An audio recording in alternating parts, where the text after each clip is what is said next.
তাহলে কিন্তু ওই জায়গায় কন্টিনিউয়েশন প্রসেসটা চলতে থাকে। এবার দেখা গেছে 1-1.5 ঘন্টা ধরে, প্রচণ্ড গরমকাল, একটা পায়ে থেমে গেছে, 1.5 ঘন্টা ধরে খাওয়া দাওয়া, রাঁধুনি রান্না করছে, এখনও রান্না হয়ে ওঠেনি, মুড়ির তরকারিটা এখনও আসেনি, সবাই মিলে বসে আছে 1 ঘন্টা ধরে, কখন মুড়ির তরকারিটা পাতে পড়বে। একদম প্র্যাকটিক্যাল কথা বলছি, রিলেট করার চেষ্টা করুন। দেরি হয়ে গেল 2 ঘন্টা, পায়া শুকিয়ে কাঠ, আর ওই জায়গাটায় হবে কোল্ড জয়েন্ট, ওই জায়গাটা দিয়ে লিক হবে। সিভিল ইঞ্জিনিয়ারিংয়ের ভাষায় যেটাকে বলা হয় কোল্ড জয়েন্ট। অনেকেই জানে না।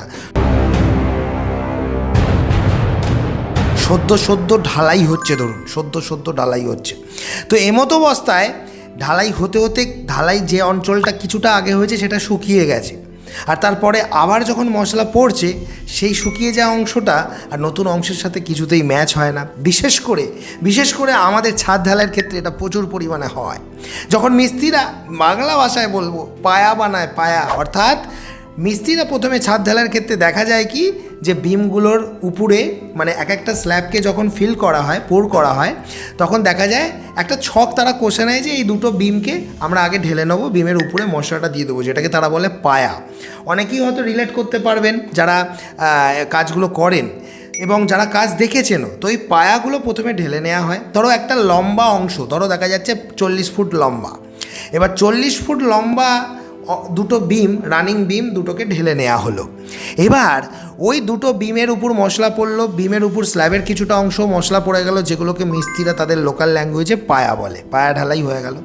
এবার দেখা গেল একদিক থেকে প্লেট, মানে মাঝখানের অংশটা ঢালাই হয়ে আসছে, দুদিকে দুটো রেফারেন্স পয়েন্ট চলে এলো, যার এগেনস্টে ওই লম্বা পাটার ভিত্তিতে ওরা কিন্তু চেঁচে ট্রিম করতে পারবে, বাকি ঢালাইটাকে সুন্দরভাবে লেভেলে আনতে পারবে।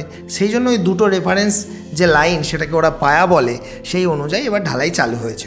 এবার ঢালাই হচ্ছে, দেখা যাচ্ছে পায়াটা ঢালাই করতে একটা সময় লাগলো, সাপোজ 1 ঘন্টা কি 40 মিনিট। তারপর একদিক থেকে প্লেটটা ভর্তি হতে গোটা প্লেটটা ঢালাই হবে।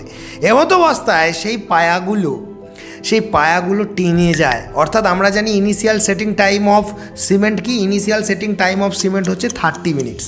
তার মানে একটা কংক্রিটিং 30 মিনিট হওয়ার পরই সে কিন্তু মোটামুটি জমতে শুরু করে দিয়েছে। এমতো অবস্থায় তার উপর যে আবার নতুন মশলাটা দেবেন, সেই মশলাটায় রস আছে, কিন্তু যেটা আগে জমে গেছে, যেটা 30-35 মিনিট হয়ে গেছে, সেখানে কিন্তু রস নেই। ওই রসবিহীন মশলা, অর্থাৎ টেকনিক্যালি বললে সিমেন্ট স্লারিটা সেখানে নেই। ওই সিমেন্ট স্লারি না থাকা, ওই অল্প হার্ড হয়ে যাওয়া অংশটার সাথে যখন মাখো নরম তলতলে নতুন মশলাটা গিয়ে মিশতে চায়, তখন কিন্তু মেলে না। আর ওইটাকেই টেকনিক্যালি কোল্ড জয়েন্ট বলা হয়। এবং ওই জায়গাতে পরে দেখা যায় অনেক কাস্টমার আমাদেরকে ফোন করে বলে, দাদা ঠিক বিমের গা বরাবর, বিমটা থেকে 6 ইঞ্চি 1 ফুটের মধ্যেই একটা লম্বা ফাট এসেছে। দাদা এই কদিন আগেই বহু লোক এই বিষয়ে, অন্তত আমি এবছরে এই কিছু না হলেও 30-40টার উপরে, আমি যদি খুব ভুল না হই, আমি কল পেয়েছি যে এরকম নতুন ছাদ, এরকম ফাট এসেছে এবং জলও রসছে সেই ফাট দিয়ে। ভেবে দেখুন তো, যদি তাই হয় তাহলে কি প্রবলেম হতে পারে। নাম্বার 1, জল রসছে মানে ভিতরে লোহাগুলো জং ধরে যেতে পারে। নাম্বার 2, ওর যে স্ট্রেংথটা, ওর যে লোড বিয়ারিং ক্যাপাসিটি ছিল, তার যে শেয়ার স্ট্রেংথ ছিল, সেই স্ট্রেংথ কমে যাবে, মানে তার ক্ষমতা কমে যাবে বাংলায়। তো তাহলে এখন ঘটনা সেটা দাঁড়াচ্ছে যে আমরা কখনোই একটা ঢালাই হতে একটা ঢালাই ফেলে দিয়েছি, মশলা এক জায়গায় ফেলে দিয়েছি, সেই জায়গায় 30 মিনিটের বেশি মশলাটাকে ফেলে তারপর 1 ঘন্টা 1.5 ঘন্টা বাদে সেই জায়গায় আমি বাকি ঢালাইটা আমি চালু করবো না, ওটা কন্টিনিউয়াস প্রসেসে করতে হবে। এবার একটু রিলেট করার চেষ্টা করুন যে তাহলে যখন আপনাদের ছাদ ঢালাই হয় কোন জায়গায় এই ধরনের প্রবলেম হয় আমি এটা বলে দেবো আপনাদেরকে। দেখবেন অনেক সময় কনসিল ওয়্যারিং করা থাকলে ইলেকট্রিক মিস্ত্রিরা তারা যে ওয়ে বক্সগুলো বসায়, আপনারা যেগুলোকে বাটি বসায়, সেই বাটির উপরে ওরা কিছুটা করে মশলা ঢেলে দেয়, বলে বাটিটা উঠে যাচ্ছে। ভালো করে ওটাকে আটা নেই শাটারিং বোর্ডের সাথে, বাটিটা উঠে যাচ্ছে। তো তারা কি করে, একটা 1000 কি 1500 কি 2000 স্কোয়ার ফিটের ছাদে 10 জায়গায় 10টা বাটি আছে, 10 জায়গায় 1 ঝুড়ি করে মশলা ফেলে রেখে দিল। ভালো করে বুঝুন, সেই 10 জায়গায় যে এক ঝুড়ি করে মশলা ফেলে রেখে দিয়েছেন, বাংলার একমাত্র ইঞ্জিনিয়ার কুমার দা যার সাহস আছে এইসব বিষয় নিয়ে কথা বলা, গোটা বিশ্বের কোনো চ্যানেল কোনো জায়গায় এইসব নিয়ে কোনো আলোচনাই হয় না, কারণ তারা জানেই না এই বিষয়গুলো কত গুরুত্বপূর্ণ ভূমিকা গ্রহণ করতে পারে। আচ্ছা বন্ধুরা, আপনারা যারা এই ভিডিওটা এখনও দেখেননি, এটাকে খুঁজছিলেন, তারা কিন্তু এই ভিডিওটা শেষ করার পর আই বাটনে যে লিঙ্কটা দিয়ে দিলাম ওখানে গিয়ে এই ভিডিওটা দেখে নিতে পারেন। এবার ওই এক ঝুড়ি করে মশলা যখন ফেলে দিয়েছেন তখন ওই জায়গাগুলো জমতে আরম্ভ করে দিয়েছে, বিশেষ করে যারা ছাদের উপর জ্যোতিষী তোলে, যারা ছাদের উপর ব্রাহ্মণ তোলে, কোনো অপরাধ নয়। ঈশান কোণে আমি অনেক সাইটে গিয়ে দেখেছি যে আমারই সামনে ঈশান কোণে পুজো হচ্ছে, খুব ভালো কথা, পুজো করুন, কোনো অসুবিধে নেই, ঠাকুর দেবতাকে আমরাও মানি। কিন্তু ঘটনা হচ্ছে আপনি ঈশান কোণে এক মুঠো ঢালাই মশলা বাড়ির কর্তা হোক যে হোক দিয়ে দিলেন, বলে এটা পুণ্য অর্জন করলো। তাহলে ঢালাইটা ওখান থেকেই চালু করুন, ঈশান কোণ থেকে। এক মুঠো কি দু মুঠো কি এক ঝুড়ি এক কড়া মশলা যখন আপনি ঈশান কোণে দিলেন, কিন্তু সেই জায়গায় ঢালাইটা চালু হবে না, বললো মিস্ত্রিরা বললো যে আমার পায়াটা ওদিক থেকে করার সুবিধা, সেটা ঈশান কোণ নয়, অগ্নিকোণ। ঢালাই চালু করলেন অগ্নিকোণ থেকে, ঈশান কোণে এলো বিকেলবেলা, আর ওইখানে যে এক ঝুড়ি মশলাটা ফেলে রেখেছিলেন বলে কোনো ব্যাপার নেই, গোলা দিয়ে বসিয়ে দেবো, না, ওই জায়গা দিয়ে লিক হবে। 2-5 বছর বাদে ওই ঈশান কোণে যেখানে আপনি পুজো করেছিলেন স্বয়ং ভগবান আপনাকে বাঁচাতে পারলো না, কারণ ওই জায়গার মশলাটা জমে গেল। তাহলে এই জায়গায় দাঁড়িয়ে আপনার কি করা উচিত ছিল? আপনি ভগবানে বিশ্বাসী, আমি ভগবানে বিশ্বাসী, আপনি ঈশান কোণে ফেলবেন, খুব ভালো কথা, ওইখান থেকেই আপনাকে কিন্তু ঢালাইটা চালু করতে হবে, হতে পারছি অন্য জায়গা থেকে নয়, ওইখান থেকেই ঢালাইটা যেন কন্টিনিউ হয়, এই একটা ব্যাপার। আর ইলেকট্রিক মিস্ত্রিদেরকে বলতে হবে ওইভাবে চারিদিকে ঝুড়ি পটির মতো মশলা ফেলবে না। আর একটা জিনিস আমি লক্ষ্য করেছি, প্র্যাকটিক্যালি সাইটে না গেলে, আমি আমার অনেক ভিডিওতে বলেছি, যারা আর্কিটেকচারই করে তারা সিঁড়ি মেলাতে পারে না, এবং বাস্তুতে এক জায়গায় বলা আছে যে সিঁড়ি ফার্স্ট ফ্লাইটে যতগুলো ধাপ হয় সেকেন্ড ফ্লাইটে কম হয়, লাস্ট ফ্লাইটে একটা ধাপ কম হয়, কারণ শেষ ধাপটা ছাদ নিয়ে হয়। সেটা অনেক আর্কিটেক্ট জানে না, যার ফলে তারা ড্রয়িংয়ে ওই সবসময় ফার্স্ট লাইন আর লাস্ট লাইনটাকে সেম লাইনে রাখে, রাইজার বলে, কিন্তু ওখানে বিমটার ডেপথ বেড়ে যায়, সেই বিষয়ে তাদের টেকনিক্যাল জ্ঞান নেই, কারণ তারা ঘরে বসে প্ল্যান বানায়, তারা সাইটে যায় না। এবার আমরা সাইটে গিয়ে রিয়েলাইজ করেছি, আমরা এত পরিমাণ, মানে আমরা আমাদের প্রথম জীবনে এত সাইট ভিজিট করেছি, আমরা এই ছোটো ছোটো বিষয়গুলোকে মাইনিউটলি দেখেছি, যেটা বিশ্বের কোনো ইঞ্জিনিয়াররা এইভাবে দেখে না বা বলেও না, যার ফলে এই সমস্ত ভিডিওগুলো ইউনিক ভিডিও। সেটা হচ্ছে যে যখন ধরুন আপনাদের ঢালাই হচ্ছে লিফট মেশিনে, তো সেখানে দেখবেন ছাদের উপরে যেখানে মশলাটা ভরভরিয়ে ফেলে দেয় সেখানে একটা সিট দেয়, এবার সেই সিটটা রডের উপর থাকলে এরকম করে আরও নাচানাচি করে, ঠিক যেমন সেই আলিফ লায়লা না কি কোথা কি ওটা কি আমার মনে পড়ছে না, সেই আলাদিনের যে সেই প্রদীপে সেই জিন এরকম বেরোতো, সে একটা রুমালের মতো না মাদুরের উপর সেই ভেসে বেড়াতো, আমার ঠিক মনে পড়ছে না, ছোটোবেলায় খুব দেখতাম। তো সেই রকম নাড়ানাড়ি করে সিটটা, তো সেই সিটটাকে স্টেবল করার জন্য তারা আমাদেরকে বলে যে প্রথমে এই জায়গাটা উঠে দেবো। এবার কেন? আমি ইঞ্জিনিয়ার হয়ে সাইটে প্রেজেন্ট আছি, আমার সামনে কোল্ড জয়েন্টের কনসেপ্ট তারা বোঝে না, কারণ তারা সব কোল্ড ব্লাডেড।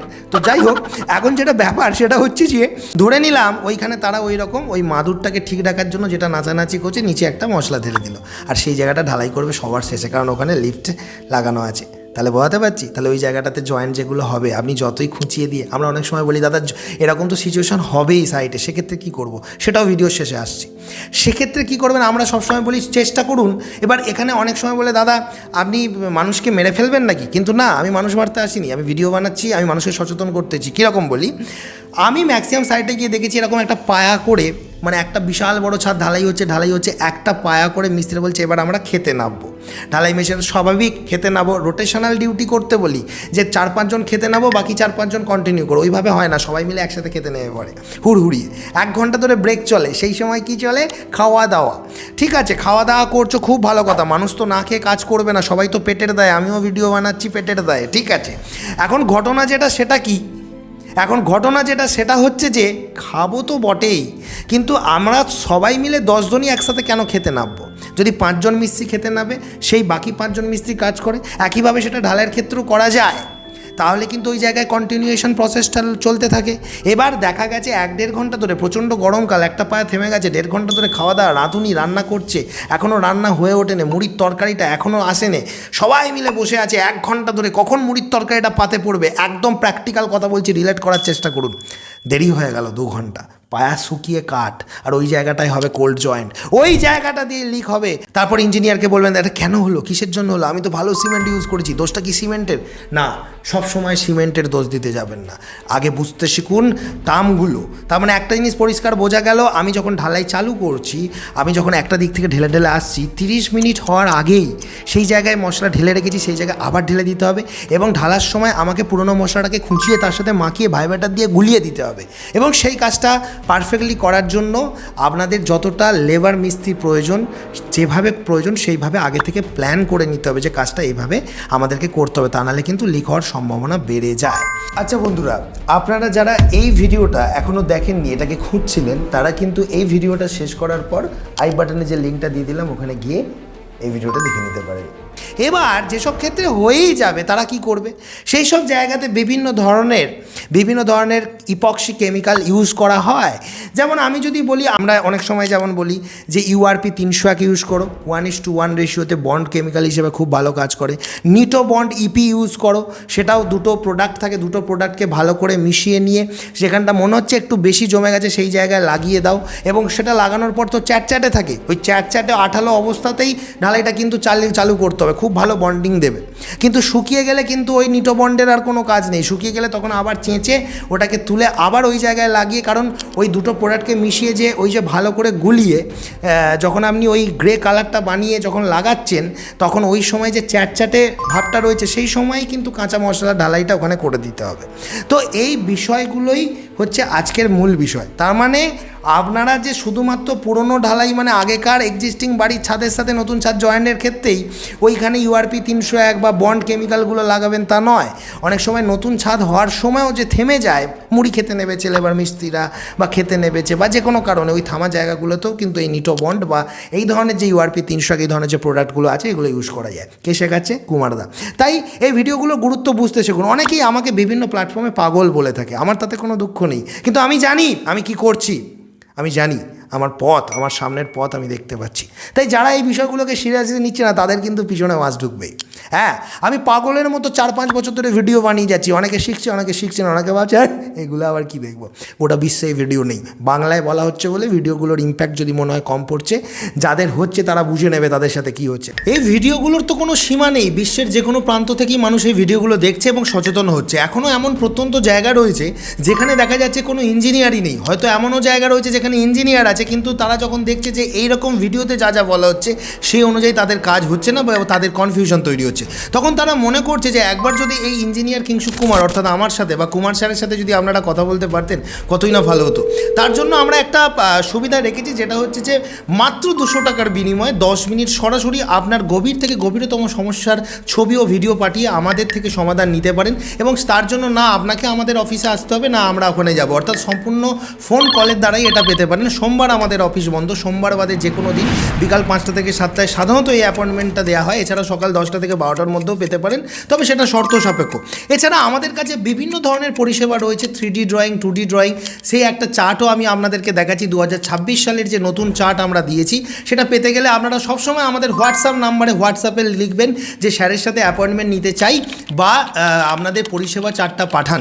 তো এগুলো লিখলেই কিন্তু আপনারা আমাদের সমস্ত পরিষেবাগুলো জানতে পারবেন। তবে একটা কথা বলি, এটা শুধুমাত্র গল্প করার জন্য করা নয়, এটা করা রয়েছে যাদের একদম বিপদে পড়েছেন তারাই কেবলমাত্র যোগাযোগ করবেন, অর্থাৎ যাদের মনে হচ্ছে সামর্থ্য নেই, এইটুকু টাকা দিয়েও কথা বলতে পারবো না, তারা করবেন না। কারণ অনেকেই জানেন যে 2000-3000 টাকা লাগে একটা ইঞ্জিনিয়ারকে সাইটে আনতে, সেক্ষেত্রে এই অল্প টাকার বিনিময়ে যদি আমি একজন যার ভিডিও দেখছি তার কাছ থেকে পরামর্শ পেয়ে যেতে পারি, তাহলে তার থেকে আর ভালো কিছু হয় না, তাহলে তারাই যোগাযোগ করবে। ভিডিওগুলো কেমন লাগছে বলুন, মানে যে সমস্ত ইঞ্জিনিয়ারদের সিক্রেটগুলো থাকে সেগুলো সব কিন্তু আমি তুলে দিচ্ছি ভিডিওর মধ্য দিয়ে এবং সম্পূর্ণ বিনামূল্যে এগুলো আপনারা জানতে পারছেন ভিডিওর মধ্যে। তাই ভিডিওগুলো যদি সত্যিকারে ভালো লেগে থাকে একবার সাবস্ক্রাইব করে দেখুন, এরকমই গেম চেঞ্জিং ভিডিও প্রতিনিয়ত পেতে থাকবে। দেখা হবে পরবর্তী ভিডিওতে, তবে আপনাদের স্ক্রিনের সামনে এই যে দুটো ভিডিও চলে এলো গিয়ে দেখুন, আর মাঝের এই সাবস্ক্রাইব বাটনটি ক্লিক করলে এরকমই গেম চেঞ্জিং ভিডিও পেতে থাকবেন।